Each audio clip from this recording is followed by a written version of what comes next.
Why is armed conflict classification critical for IHL? Imagine trying to follow rules in a game without knowing what kind of game you're playing. That's why understanding how conflicts are classified is so important in international humanitarian law.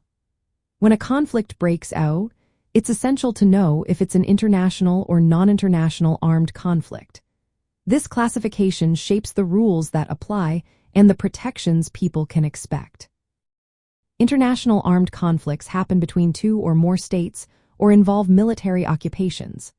These conflicts are covered by the full set of Geneva Conventions and their additional protocols. They provide detailed rules about treatment of prisoners, conduct during hostilities, and civilian protections.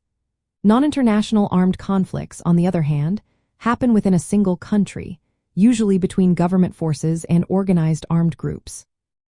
While these conflicts have fewer detailed rules, they still requiring respect for core humanitarian principles like humane treatment and civilian safety.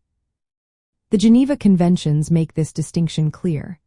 Common Article 2 applies to international conflicts, while Common Article 3 covers internal conflicts. This difference is vital because it determines what legal protections are available. For example, in international conflicts, combatants have specific rights and obligations, and targeting rules are stricter.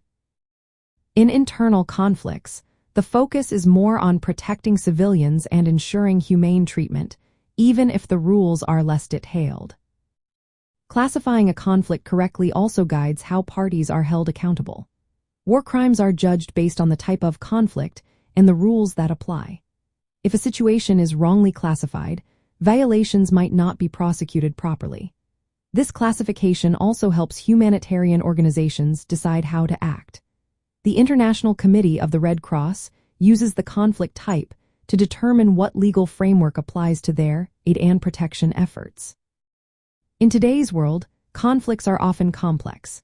They involve non-state armed groups, occupations, or multiple actors. Determining whether a situation qualifies as an armed conflict can be tricky. The International Committee of the Red Cross and international courts look at facts like the intensity of violence and the organization of armed groups to make this call. In the end, knowing how to classify a conflict is essential because it sets the legal stage. It determines what rules are followed, what protections are given, and how accountability is enforced. Proper classification ensures that the principles of international humanitarian law are applied correctly, helping to protect human dignity during times of war.